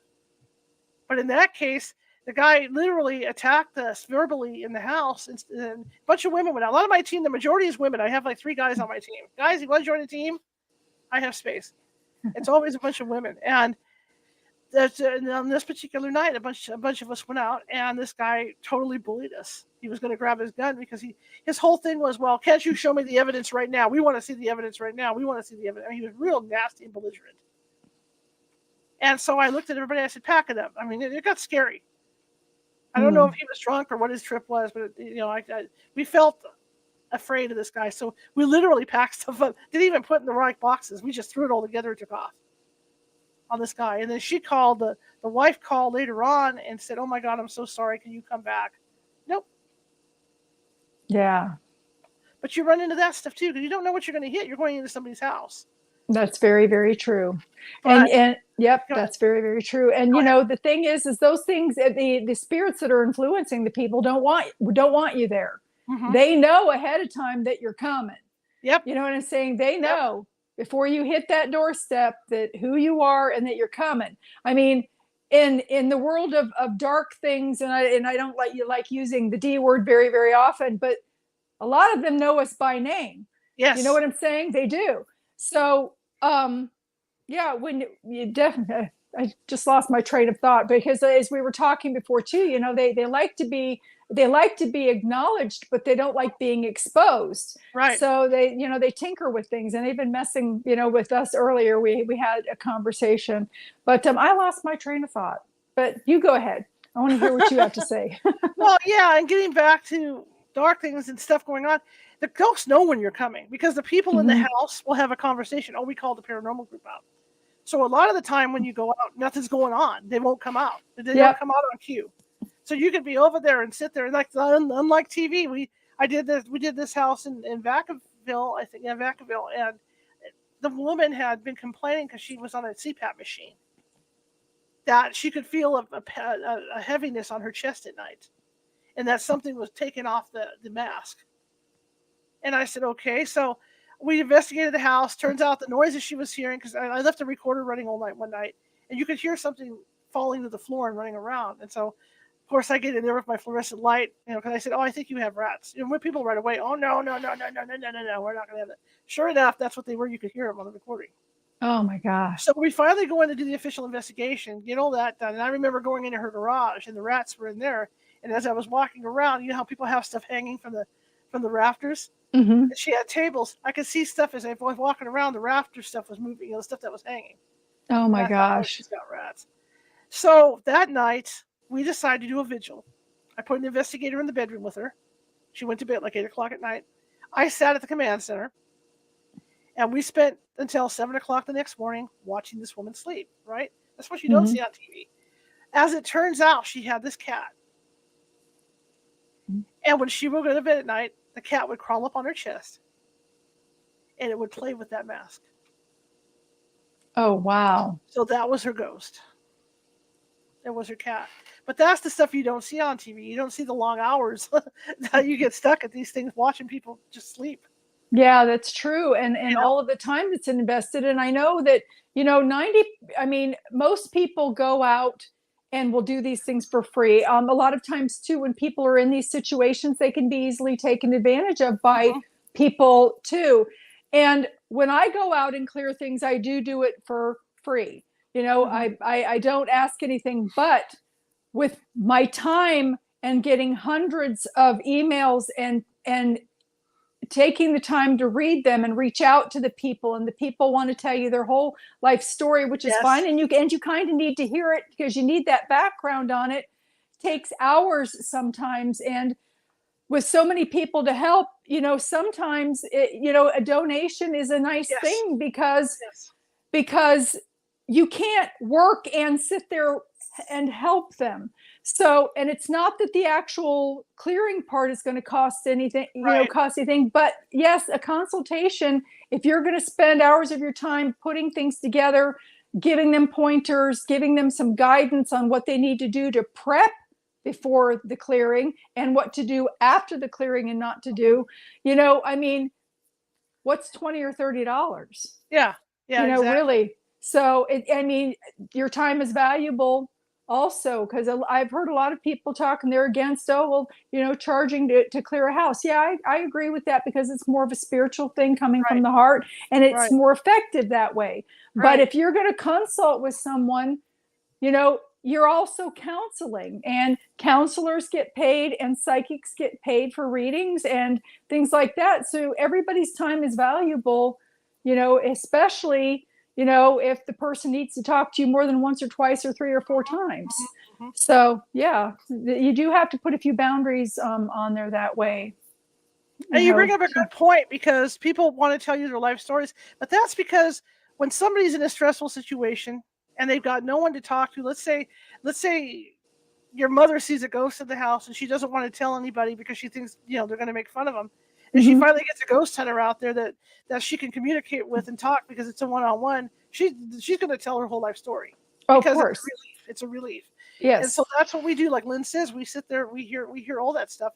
And sometimes we might take 2 or 3 trips out there. The first trip's for the initial, second trip with the team, and then we go back and do the post with the results, or the psychic goes out and does her thing to clear it up. So yeah, it could be multiple trips. I don't ask for money on these things. If somebody wants to donate, I'm fine with that. But in fact, I don't even take it. I've had people offer me donations before we even finish the investigation, and I won't even do that. I always tell them, I say, we haven't done anything for you yet. Until we can do something to help you, I'm not taking anything. Right. And if you're satisfied with our work, then consider it then. What do you do we kind of touched on this, like what do you do in the cases of people like you've had to go back more than once? People have to understand it's not because what you did was not effective. It's because the red carpet was rolled back out in maybe even an innocent way, maybe not an intentional way, but like you said, them refocusing, and they, again, a paper blows off the table and they automatically assume that the ghost is back, but they're not noticing that the window's open, the breeze coming through. So they accidentally do draw them back. But, a lot of times too, places that I've cleared, and on occasion, some things have, entered back in because of the people in the household, and they, they're not grateful for you being there sometimes, trying to help them. They don't, it's not like you can call the Ghostbusters. Right. You have to call somebody outside of the box, because like you said, people will think that they're woo woo, type thing. And, so they have to reach out and trust. And, it just, yeah, donations are a good thing. So, well, that's the other thing too. I've spent years building my team up. And that's one of the reasons, is because like having the newspaper reporter background that I have, people can get under a lot of stress. You're dealing with people's emotions, even with news articles. Even sometimes, when a news article is written wrong and they put a correction on page 2 at the bottom of the page, sometimes that doesn't even fix things, because people get so stressed out by wrong information. So what I've done, with my team is it's taking me years to amass the staff. I have 2 psychologists on my staff as well. I have nurses on my staff. So when I go on investigating, just like some people are easier, deal with kids easier than others. Mm-hmm. So I'm able to pick and choose after I do the initial thing. I can go out and say, okay, I'm going to send so-and-so out on this case because it's a 5-year-old kid, or if if I feel like they're really stressed out, I might send one of the nurses out, someone that has that kind of background, because it does help. I have a former police officer who was a hostage negotiator on staff. Oh, wow. So it's a pretty full staff, and I'm glad I have it. Yeah, I told you, everybody, she's a big deal. Charlotte, she's a big deal. California Haunts. Be sure to look her up. Be sure to join her Patreon group. Be sure to go to her class on Saturday. Big deal, everybody. Big deal. And she's the real deal. So, and again, she's highly respected in the community and amongst the paranormal family. So, yeah, she's a real deal. I've been doing it for a long time, Two is, you can get cocky. I've seen people that have been doing this for a while, they get cocky. Oh yeah, I can figure this case out right away, and blah, blah, blah. That's where you can get in trouble. You have to always be humble when you're doing this stuff, and like you say, respectful, because it's always something different. I had a good friend of mine, Gloria Young, who passed away a few years back, and she ran one of the groups in the Bay Area out here.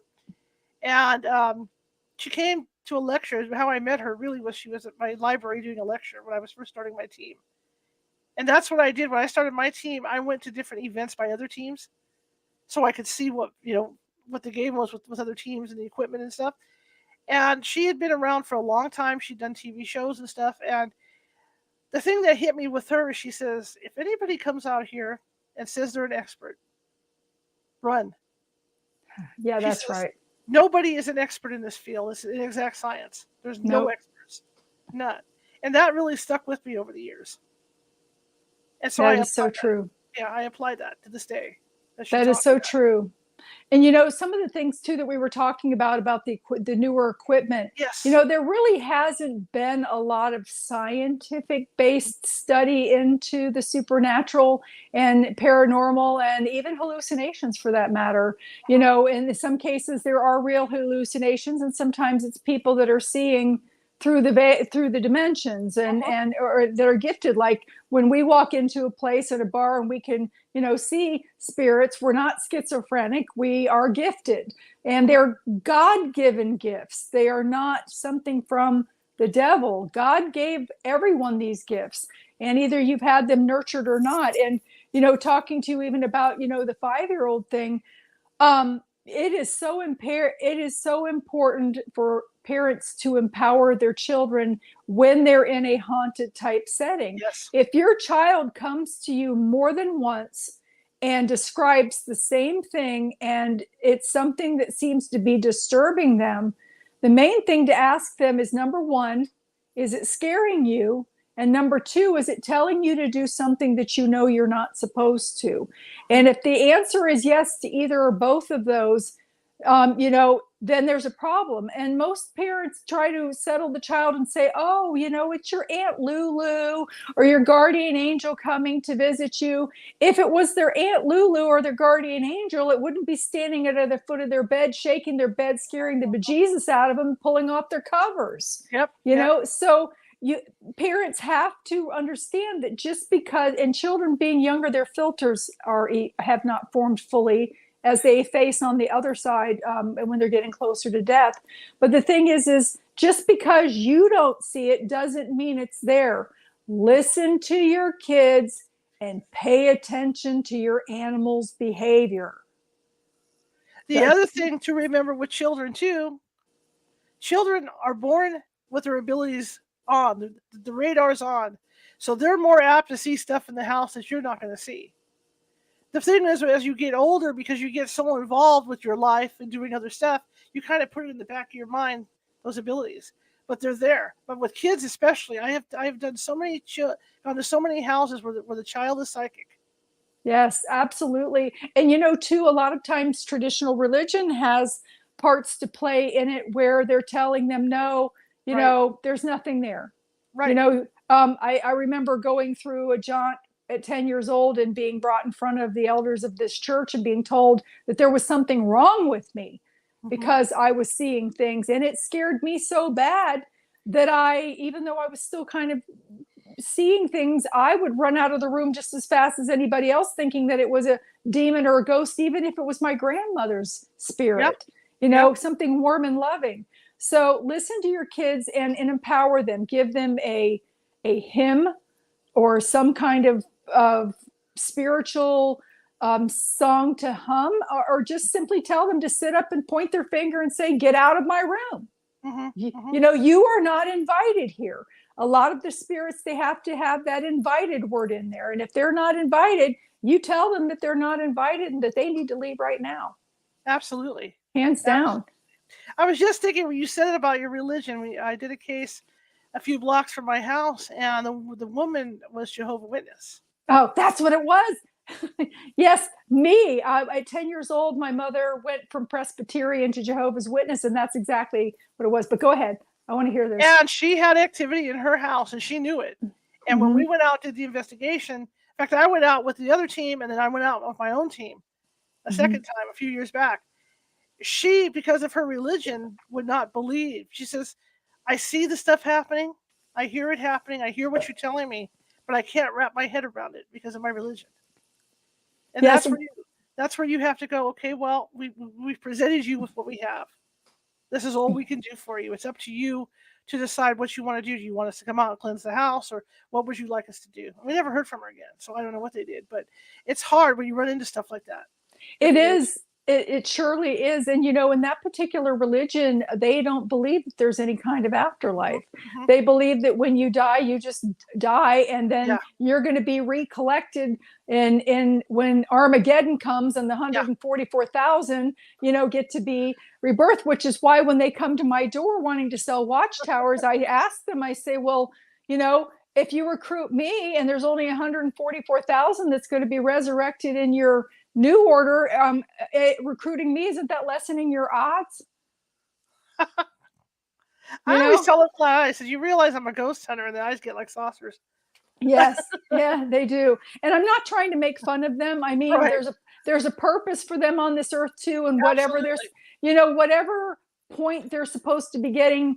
Religion in itself is like a pie, and they're all sections and pieces, and they're gathered with a gold string. And certain people, they get this piece and then they move on to a different piece and get something else. So they're all important pieces, but that particular religion is a hard one, because I was a child growing up in that, and they terrified me. Yeah. They did. I was so relieved to grow up. I actually suffered from post-traumatic stress to the point for many, many years I couldn't even walk into a church for a wedding. I felt suffocated. I would have anxiety. So it was that bad. But yeah, definitely. And why would somebody like that even call for help? They don't believe that there's anything there anyway. I thought, well, you're obviously believing something because we're out here. But this is all we can do. This is what we have. This is what we found. And, it's up to you. The other thing I was thinking too about that, with those lines, I was talking. I was listening to another show last night, or maybe it was this one earlier, about people faking evidence. just to get the ghost hunters out there. I had a case in the Bay Area. In fact, my former cop went with me, which made it even funnier. And she and I went out there, did the prelim, came out, set up the cameras, did the investigation, and it seemed like we were hitting on. We didn't get anything. We didn't get any EVPs. There was nothing. I thought, well, maybe it's one of those nights where, it's just not going to happen for us. I'm sitting there watching the footage, and I saw somebody walk in front of the camera. I don't think they knew the camera was there. And they opened a drawer and then walked out. Like they figured we were going to see this drawer and walk in and find it open. Yeah. Oh, wow. And yeah. I caught them. There's stuff like that. The other thing is the celebrity that goes along with it. There is a celebrity. There's a certain celebrity that goes along with it because of the ghost hunting show. It's a very romantic thing to be a ghost hunter. We did a restaurant up in Placerville, and the owner at the time brought like 12 of their friends there to watch the investigation. Mm-hmm. How can you do that with 12 people murmuring you're trying to get EVPs? So what I did, I thought, well, we're just going to run it like a TV show. So I sent everybody off and I said, okay, every 15 minutes, come back, check in, tell them what you felt, tell them what you found. We're just going to go with that. And that's how we did it, because I'm not going to sit there and look at 15 people and go, get out. Right, exactly. Yeah, so that's how we ended up doing it. But sometimes it can have its pitfalls because, like you say, people like to be in the house with you because they want to either be involved or see what you're doing. That's true. That's true. And it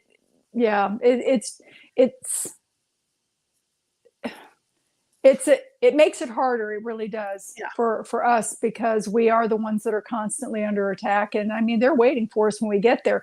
What Charlotte had mentioned, that, when you go in and you're sitting down for that first kind of, when you're talking with people and trying to, put some pieces together, they will hide. Everything will be docile. It'll be, nice and quiet. But when you're coming in to actually remove them, they are present and ready for you. Mm-hmm. They're waiting. Yep, they're waiting. They know that you are coming. Absolutely.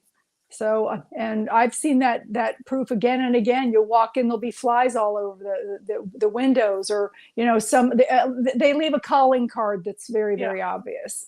Yes. So definitely. When we were talking about equipment earlier, mm-hmm.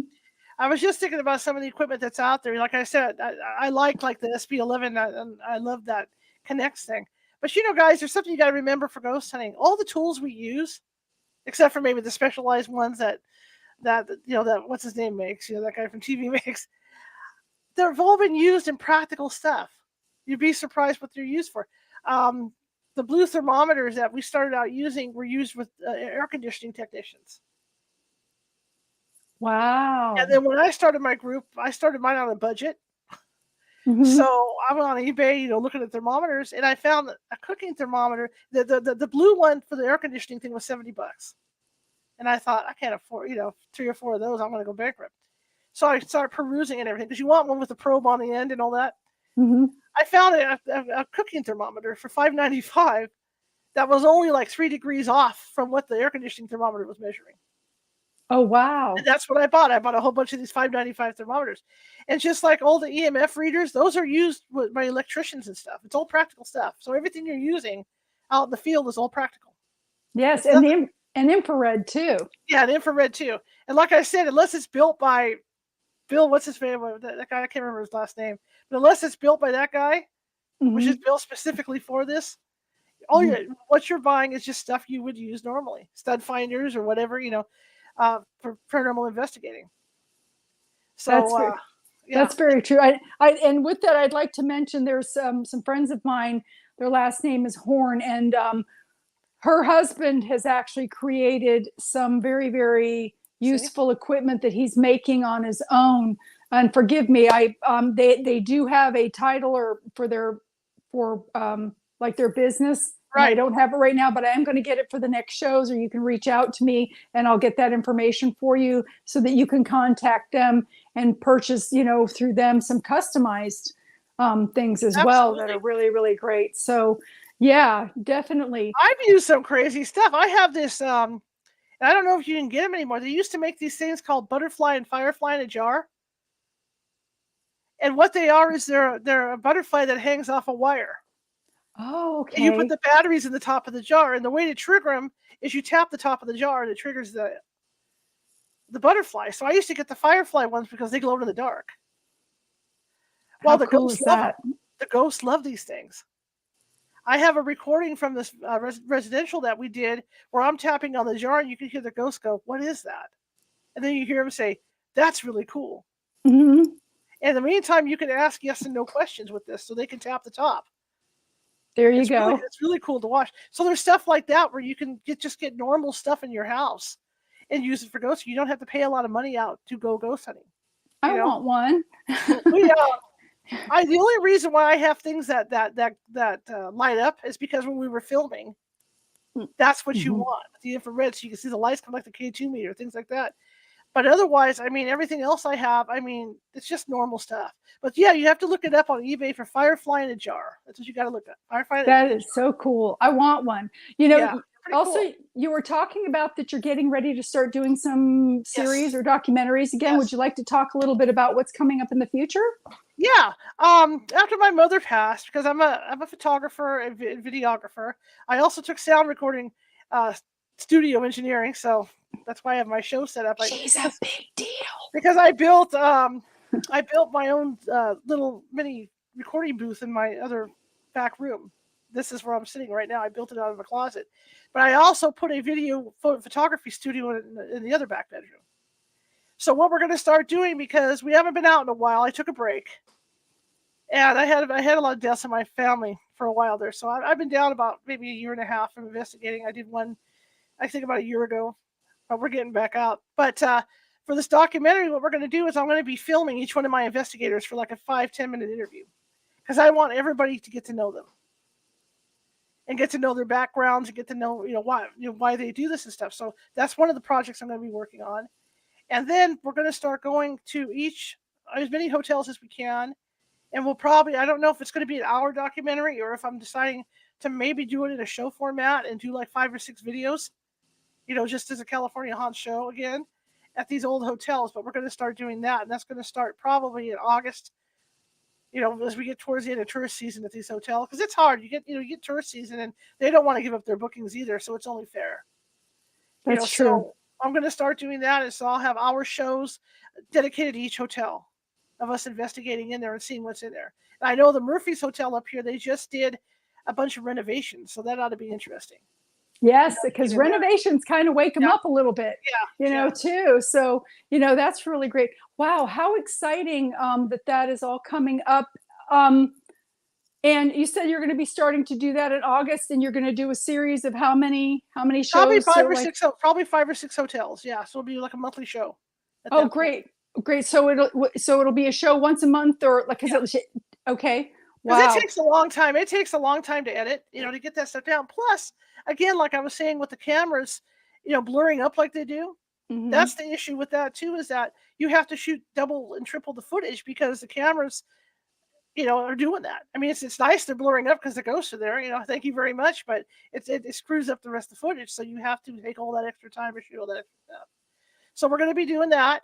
And then TikTok, Karen Clark and I, Karen Clark is one of our lead field psychics. She and I are going to start doing a lot more on TikTok. Right now on TikTok, I read I was going to talk to you about that too. I read a paranormal themed book every Sunday. And I have a pretty good audience. I don't know what it is. People like to hear me read. So that happens every Sunday at 6:30. And so it's always some paranormal themed book, whether it's true stories, based on true stories, or whether it's just a fantasy paranormal book. I read every Sunday. So I hope. Would you like to read my book? I would love that. I said I need to talk to you about your book. Yeah. We'll definitely get together. To do that, to get permission. Oh, to do that. yes. You have. We're going to be starting Anna Marie Manalo's The Visitants. Oh, Sunday. Wow. We're just starting that one. The last one we did was Reign No Evil. That was a really good book, and that's the stuff that happened to this woman over a month's period of time. And you guys have to read it. It's a pretty good book. But we do that anyway. So, I lost my train of thought. See, it happens to the best of us. But so I read from these books. That's something. Oh, TikTok. So I'm doing that on TikTok every Sunday now, even though I got banned 2 Sundays ago. I don't know what I got banned for. But I'm doing more on TikTok. I talk about my lifestyle. I talk about growing up psychic on TikTok. There's funny videos. But Karen Clark and I are going to be doing ghost stories and stuff over there on a regular basis. And she's going to start doing readings on TikTok. Oh, that's great. So that's coming up. So we got a lot Yes. going on, between getting everybody ready to film, and then actually going out and filming on location, and then doing the TikToks, and then doing the show every night. Yeah, and then I'm seriously also considering doing a morning meditation as well. Oh, wow. That would be great. Yeah. Yeah, definitely, keep in touch with me on that because I will be happy to advertise that for you on my Okay. media as well and bringing it up. We also, you know, I always try to bring people in, including our producer who has a book out that he's recently done some beautiful etchings and drawings. I don't know if he has a picture that he can pop up on the screen real quick. It's by Rex Nielsen. If anybody wants to buy one, they can reach out to him to get that. And I'm trying also to reroute people away from Amazon because Amazon is changing, and Amazon was, well, we won't go there to begin with. They're not real big on, paying authors. And I know people, there's sometimes they're turned off by the fact that maybe an author is trying to advertise their wares, but what they realize is you get pennies on the dollar for it. And most of the stuff on Amazon you can read for free if you've got Kindle. So it's not like you're making, I mean, this is my house and my kitchen. This is my office area that I do my stuff in because the lighting's great. But you can see I don't have fancy granite countertops. I drive a Toyota Corolla. I don't drive a BMW. So it's not as lucrative as people think that it is. Yeah. But I am thrilled. I definitely want to touch base with you because I also wanted to do some additional things on TikTok and wasn't really sure how to get started with all of that. But it sounds like, yeah, a morning meditation would be great for people. The story thing sounds absolutely wonderful as well. I wanted to, we're going into the last 15 minutes. I want to give the last 10 minutes for you to tell about how people can get in touch with you. Then I'll follow up with how they can get in touch with me. But in that last 5 minutes, is there anything that you would like to recommend to people if they're in a haunted house of what to do or not to do, or anything that you would like to share that might help somebody? What I would suggest before you let somebody into your house, because there's a lot of teams, you have your teams that are believers, so they're going to find something ghostly in your house, whether there is or not. You got the teams that are full of debunkers, and that's obvious what they're out after. You want to find a well balanced team, and so you want to really, when you call somebody, you really want to look at their website and talk to them about what they do and what they're going to do. I have a little brochure that I have for people that I can email them, and they can see exactly what steps we're going to take when we go to the house. The other thing is if you can get references. Be sure to get references. You just don't want anybody in your house. There's a lot of stories out there about, like Lynn was saying earlier, paranormal teams that go in and take advantage. Maybe somebody that has $200 hidden in a shoe, and the poor people come back after the investigation. They realize the 200 is gone.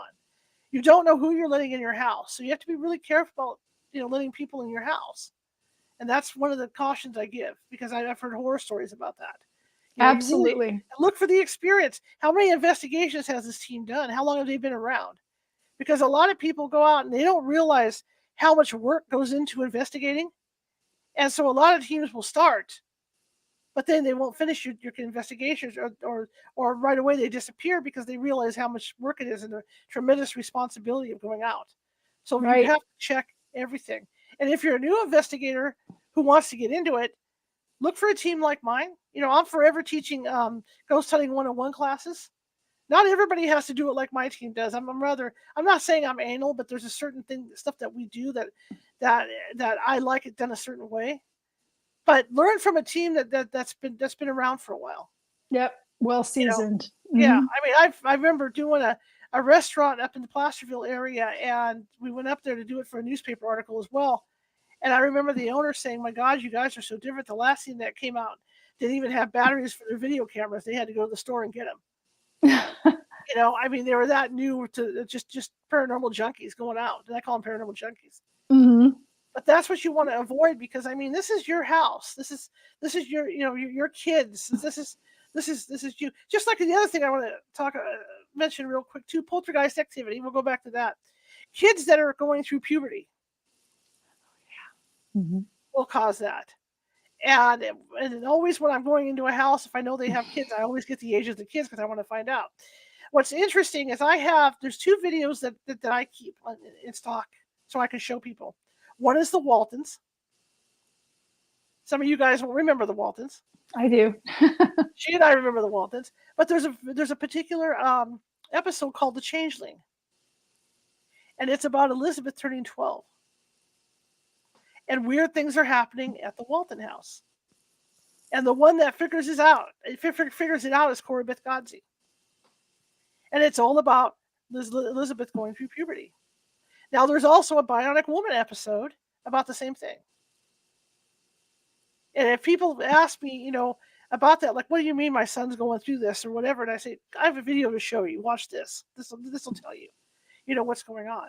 So that's something else to watch out. I know I deviated, but that's something else. This is great. Please keep going. With this. That's something else to watch out for. It's crucial. But there's things to watch out for, and there's logical ways to look at stuff too. I mean, if you're like Lynn said, if you're hearing knocking in the wall, you call a plumber. Find out, maybe it's your piping. Just like a lot of older places, older hotels, like from 1800s and stuff. When they put insulation in, they didn't put insulation in the walls all the way to the top. The insulation only went up so far in these places. So that's why you get a lot of drafts and stuff. Okay. And remember too that if you have wooden, like wooden furniture or wooden walls in your house, that wood will hold energies. It'll hold smells. It'll hold everything like that. So if you get a phantom smell or something, maybe your father or somebody smoked. And then every once in a while you get a whiff of it. It could be paranormal, but it could also be locked in that wood grain. So that's something else you got to look at. So I mean, you could debunk stuff yourself if you want to debunk stuff yourself. I mean, it's fairly easy to do that. But like I said, make sure when you call a team out that they have a good reputation and that you can get references and that they've been around for a while. That is so important, and just to add to that, and because I totally agree with you on that.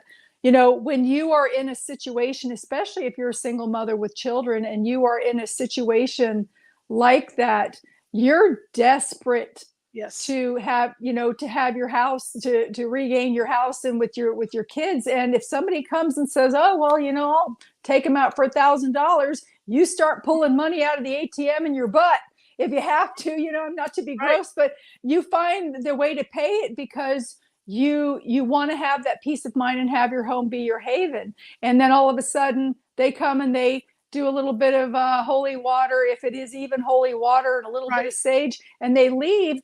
And then they rile up the ghosts and even make it worse, which a lot of religions that come in to do these blessings and clearings, because they're not completed, end up riling up the ghosts more so than making them leave and settle them. And I'm sure that you have found that in a lot of cases as well. So, it just, and then all of a sudden you try to call them. Well, what are you going to do? Take them to court? These people came to get ghosts out of my house. They'll greet you with the men in white coats and take you off. Think you're crazy, and then they turn around and they say, oh, well, we'll come back, but it'll cost more, or you must have done something to have it come back. Right. Yeah, and you've got to be sure. I did have someone on my team who didn't last long, who would go out and we would do the investigation, and this person would say, okay, I take $300 so that I can cleanse your house. And I said, why would you do that?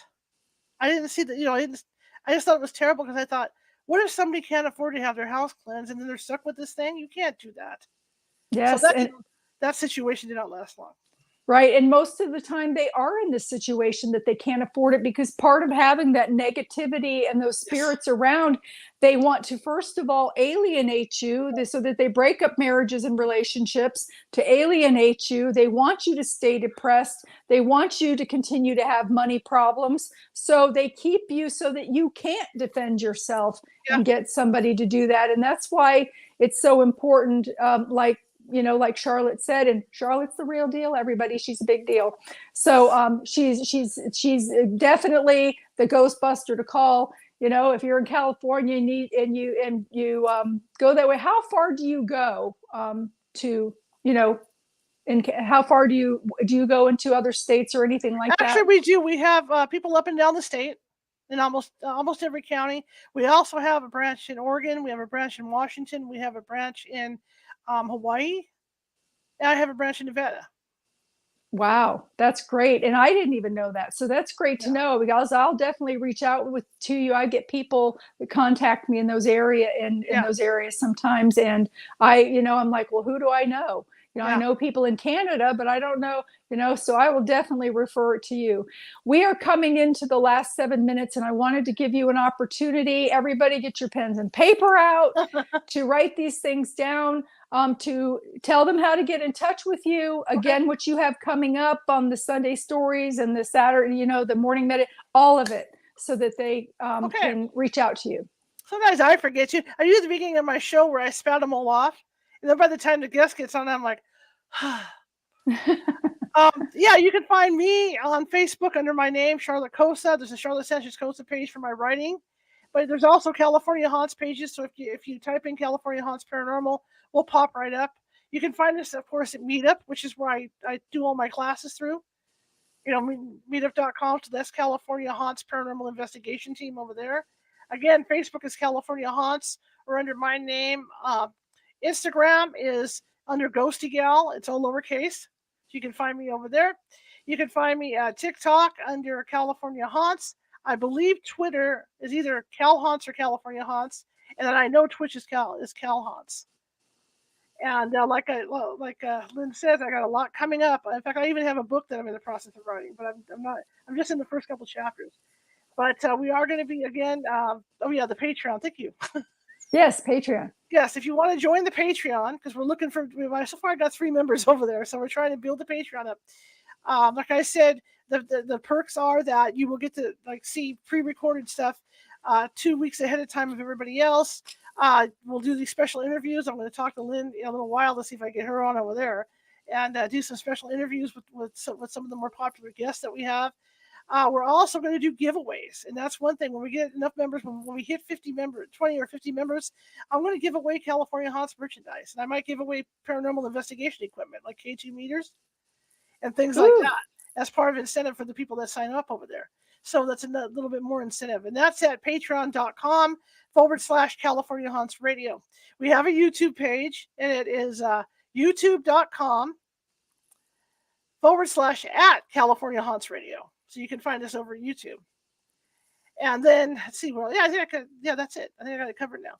Okay, and again, you can reach out to me if you can't get a hold of Charlotte. She's got a busy lady, got a lot going on. Definitely going to have her back. And after the show, if you want to meet me in the green room, we'll hang for just a little bit. Yeah. But because I want to offer some donation of books for that thing, that also when you get to 50, if you want to give that as one of the awards too, I'll be happy to donate that. But also, you can get a hold of me at www.lynnmonet.com. My books can also be purchased there. The Gap is not on that website yet. It's on Amazon. But the Gap, I found that there's a few editing errors. Well, more than a few. So I'm actually trying to pull it to have it re-edited. And I would rather have people kind of wait to buy it and once it's fully completed. Mm-hmm. So, but it is an excellent book.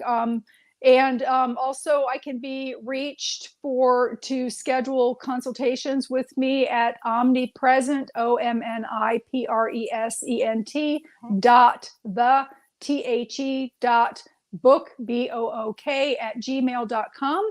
I can be reached there. Please give me a day or so to get back with you. And if it's, again, if you can't find me, you can reach out to Charlotte, and she'll help find me too. And also, please, definitely, I want to mention too that a friend of mine also has a great book on hoodoo out.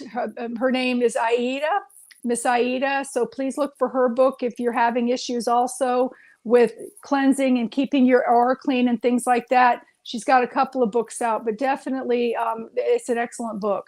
So you might want to, definitely check into purchasing that as well. So anyway, thank you so very much for being here tonight. Everybody, thank you for being here. Woohoo for Charlotte. Thank you. Like, Thank you for asking.